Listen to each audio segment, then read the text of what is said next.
नमस्ते विद्यार्थी मित्रों, नीलकंठ विद्यालय ऑनलाइन शिक्षण में आपका स्वागत है। कक्षा 6 इकाई 1। मित्रों, हमने 2 कहानी आगे देखी। अब तीसरी कहानी कौवा और लोमड़ी की देखेंगे। एक बार एक कौवा एक रोटी लेके आया। वह रोटी लेकर उड़ता हुआ एक पेड़ की डाल पर जा बैठा। इतने में एक लोमड़ी पेड़ के नीचे आई। उसकी नज़र कौवे की रोटी पर पड़ी। उसके मुंह में पानी आ गया। उसने सोचा, कौवे को मूर्ख बनाकर उससे रोटी ले लूं। लोमड़ी ने कौवे से कहा, कौवा भाई, कोई गाना सुनाइए ना। आपका गाना मुझे बहुत मीठा लगता है।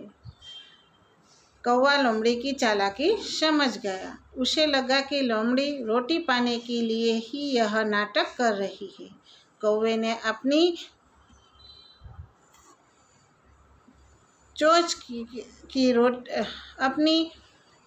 की रोटी अपने पंजे से पकड़ ली और वह जोर जोर से काँव काँव करने लगा। यह देखकर लोमड़ी आश्चर्यचकित रह गई। अरे, यह कौवा तो समझदार लगता है। ऐसा वह मन ही मन बोली और चलती बनी। फिर कौवे ने मज़े से रोटी खा ली। सचमुच अपनी झूठी बड़ाई सुनकर हमें गुमराह नहीं होना चाहिए। इस कहानी से हमें यह सीख मिलती है कि मित्रों, कोई अपनी झूठी बड़ाई करे, झूठे बखान करे, उसकी बातों में नहीं आना चाहिए। प्रश्न 4, 2 और 3। हमने 2 कहानी आगे देखी और तीसरी कहानी देखी। इसमें से हम में से कौन सी कहानी अच्छी लगी, क्यों? मित्रों, मुझे तो बातोनी कछुआ कहानी बहुत अच्छी लगी, क्योंकि हमें ज़्यादा बोलना नहीं चाहिए, समय पर ही बोलना चाहिए। मित्रों, प्रश्न 5 में नीचे दिए गए शब्दों के विरोधी शब्द घेरे में से ढूंढकर वाक्य प्रयोग कीजिए।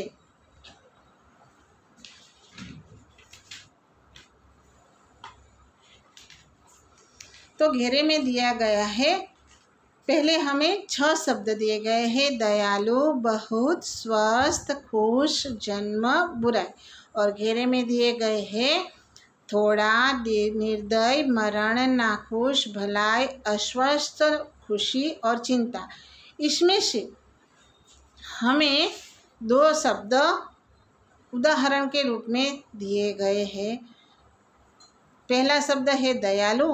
दयालु का विरोधी शब्द होता है निर्दयी। दयालु वाक्य बनाए हैं 2। दयालु मनोज ने आहत चिड़िया को बचाया। और उसके विरोधी वाक्य है शिकारी निर्दयी होते हैं।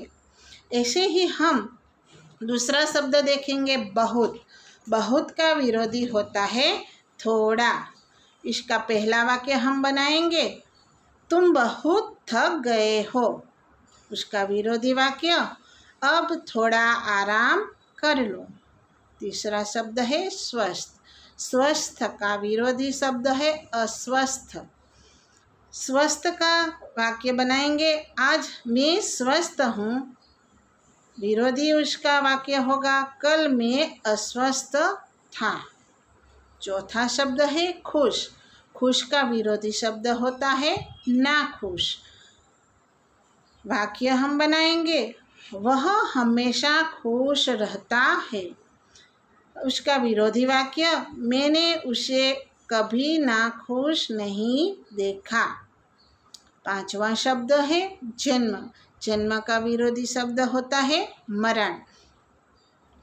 वाक्य हम बनाएंगे, रोज कई बच्चों का जन्म होता है। उसका विरोधी शब्द है, वाक्य है, रोज कई लोगों का मरण होता है।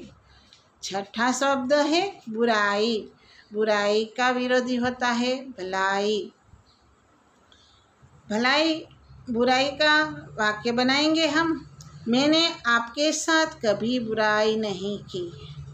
उसका विरोधी वाक्य बनाएंगे। मैंने आपके साथ हमेशा भलाई की। मित्रों, हमने शब्द के विरोधी शब्द देखे और उसके वाक्य भी बनाए। अब हम संज्ञा देखेंगे। आप पढ़ चुके हैं कि किसी व्यक्ति, वस्तु, स्थान या भाव को प्रकट करने वाले शब्दों को हम संज्ञा कहते हैं। नीचे दिए गए वाक्यों में से संज्ञा है, उन्हें रेखांकित कीजिए। अब हम देखेंगे, उदाहरण दिया गया है, थोड़ी देर बाद उसे राम और श्याम मिले। उसमें से संज्ञा कौन सी है? राम और श्याम। अब हम उसमें 5 वाक्य दिए गए हैं। 5 में हमें उसमें से संज्ञा ढूंढनी है। पूजन की परीक्षा 5 बजे तक चलने वाली थी। उसमें से संज्ञा कौन सी है? पूजन और परीक्षा। दूसरा वाक्य दिया गया है, सब अंबाजी जा रहे थे। उसमें संज्ञा कौन सी है? अंबाजी। तीसरा वाक्य है, गुलाब का फूल मुझे पसंद है। उसमें से संज्ञा कौन सी है? गुलाब और फूल। चौथा वाक्य है, हिमालय की चढ़ाई बहुत कठिन थी। उसमें संज्ञा कौन सी है? हिमालय और चढ़ाई। 5वां वाक्य है, आज बिल्ली सारा दूध पी गई। उसमें संज्ञा कौन सी होगी? बिल्ली और दूध। देखो मित्रों, हमने देखा पूजन एक लड़के का नाम है और परीक्षा ये एक भाव है, अंबाजी स्थान है, गुलाब ये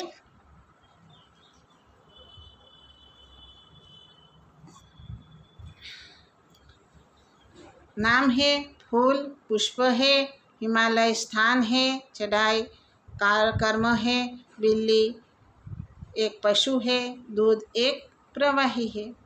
ये सब हम संज्ञा कहते हैं। व्यक्ति, वस्तु, स्थान या भाव को प्रकट करने वाले शब्दों को संज्ञा कहा जाता है।